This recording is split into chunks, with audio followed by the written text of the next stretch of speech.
good day to all of you. Okay, today we can continue our lesson for mass transfer gas diffusion for part 4.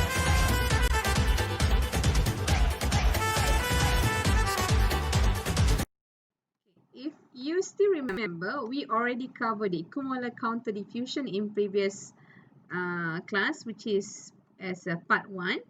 Okay, so today's session we're gonna cover the important part, which is the mechanism of mass transfer gas diffusion when A diffusing through stagnant non-diffusing B. Okay, so this is the part 2 that we'll cover today. Okay, what is A diffusing through stagnant non-diffusing B? Okay, so let's have a look at this diagram.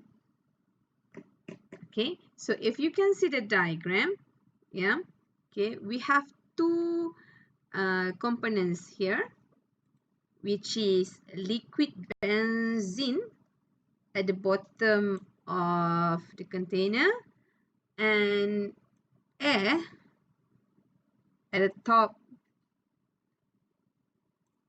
part. Okay, so gas will diffuse, gas A, which is the benzene, will diffuse from point 1 to point 2. Okay, so the liquid benzene here is, we label it as a liquid A. It will evaporate into gas, okay, from the bottom to the top. Okay, this is the direction of the gas diffusion. But B, which is the air, is considered as non-diffusing gas or non-diffusing of air, which is we label as B, will pass on the top layer, pass through on the top layer. Okay, so why do we call non-diffusing B term here? Is because B cannot diffuse into A. Cannot. So it's not like equimolar diffusion that we learned in part 1, in which that both gas can be transferred in both directions. But for this one, only A can be transferred into B. B cannot be transferred into A here, because B considered as non-diffusing gas. Okay? Okay, so let's have a look at the equation that can be derived for gas diffusion of gas A through stagnant diffusing gas B. Okay, so here is the equation.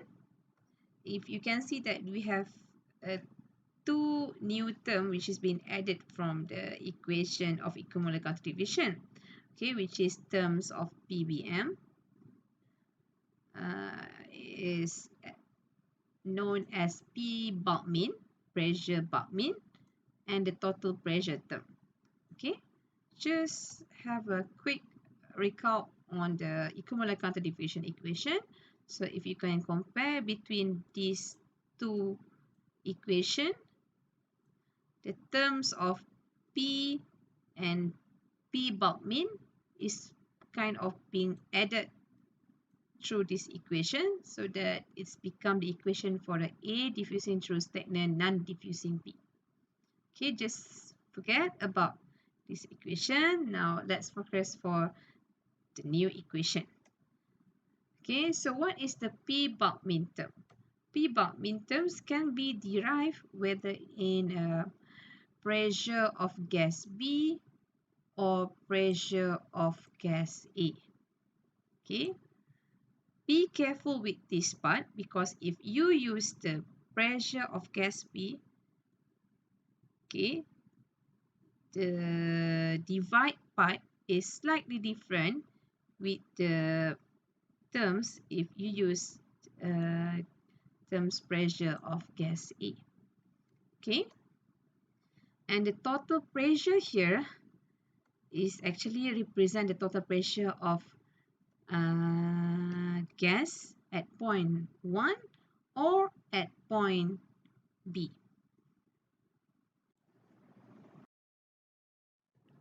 Okay, let's start with the example for the case of A diffusing through stagnant non-diffusing B. Okay, in this case is about the diffusion of water, which is as gas A, through stagnant and non-diffusing air as gas B. Okay, so the question asks us to determine the rate of evaporation at steady state in English and SI unit. So rate of evaporation here is actually refer to the rate of flux diffusion, okay, which is JA. And other information provided here is the total pressure of air and the temperature, the distance, and the diffusion coefficient, the DAB. Okay, let's solve the question. So according to the question, it asks us to determine the flux diffusion for A in English and SI unit. Okay, what's the first step that we need to do is we need to list down all the information, the input info from the question. Okay, I make it in this table form. And if you want, you can do the same by using the Excel, so it will be easier. Okay.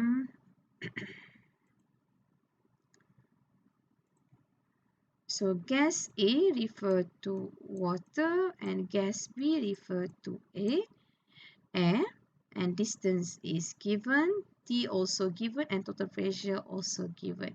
So I put in two columns, which is in SI unit and English unit.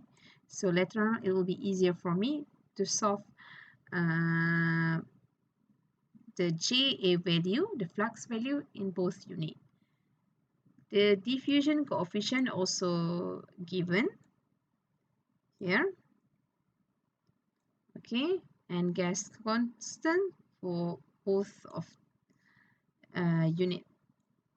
Okay, if we can simplify into the diagram, we can put it in this way. Okay, the gas A, which is water, at the bottom, and gas B at the top. Okay, and it is separated by the Z2 minus Z1 with the distance given here. Okay, the next step is we can check the equation parameters. Okay, so this is the equation to get the flux diffusion of A. Okay, so we want to determine the flux of A. So DAB is given, total pressure is given, RT is given, distance is given, PBM, we don't have the value of PBM. Okay, PA2, yes, we know about the PA2 because PA2 is equals to 0. Why it is equal to 0? Remember that the tube diagram that I showed you just now. Okay, if the water at the bottom here will diffuse to air at the top here, so this is point 1 where the PA1 should have higher concentration, so it will diffuse from point 1 into point 2. Okay, so the point 2 PA2 here is assumed to be 0. Okay, so that's why the PA2 is known as 0. Okay, and PA1 we don't have the value, but we can get it from appendix 2.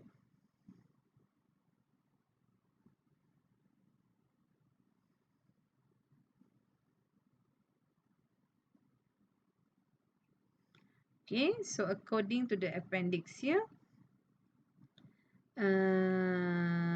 at temperature 293, okay, the vapor pressure is given here is 17.54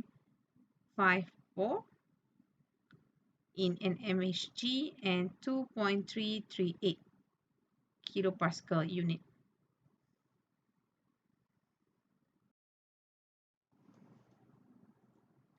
Okay, the next step is we need to determine the value of PB1 and PB2 by using the information of PA1 and PA2. So PA2 we know that it is equals to 0 and PA1 is the value that we determine from the table just now in appendix. Okay.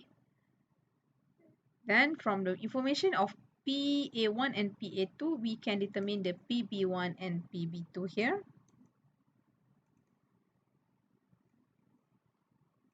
Okay.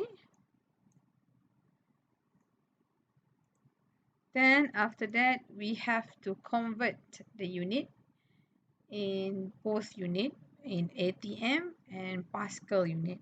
So according to the unit conversion, 1 ATM is equals to 760 mmHg because this is the one that we have from the table before is actually in the unit of mmHg. So that's why we need to convert into ATM for English unit. And we also need to get it in a unit of SI, which is in Pascal unit. So that's why we need this unit conversion data. Then after we have the value of PA1 in both unit, then we can get the PB1, P bulk mean by using the information in PB1 and PB2. Then substitute this info into this equation, so then we can get the P bulk mean value. Okay, so let's have a look at the data here. So from the value that we get from the appendix PA for the water at 20 degrees C in mmHg unit, the value is 17.54. Then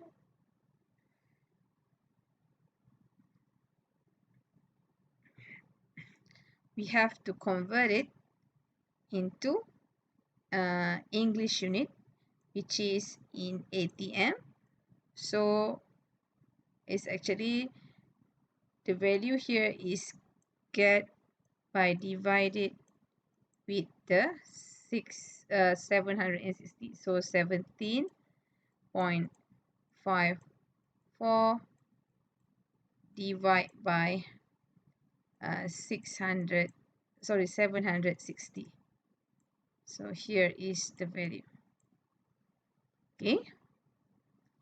So the same procedure we have to do for the unit conversion in SI unit as well for PA1. So here is the value. Okay, so PA2 is known equals to 0. Once we know the PA1, then we can determine the PB1 based on the equation here. Okay. Same goes to PB2. Okay. And lastly, we can determine the P bulk mean. Okay. So P bulk mean from this equation. Okay, I have value both in English unit and SI unit. Then after that, I got the pressure difference. This one is actually referred to PA1 minus PA2. So I'll find this pressure difference. So that will be easier for me to substitute into the equation later on. Okay, so the P bulk mean value here and pressure difference is this one in both unit. Okay. Okay, next part is when we have all the info needed for the equation, just substitute into the equation. Okay, according to the info that we get from the question, then output info in which that we need to do some calculation, for example, like PBM value. Okay, then calculate the calculate the flux value of gas A in both unit, English and SI unit. Okay, we come to the end. That's it for part 2. So we'll see you again in part 3. Stay tuned.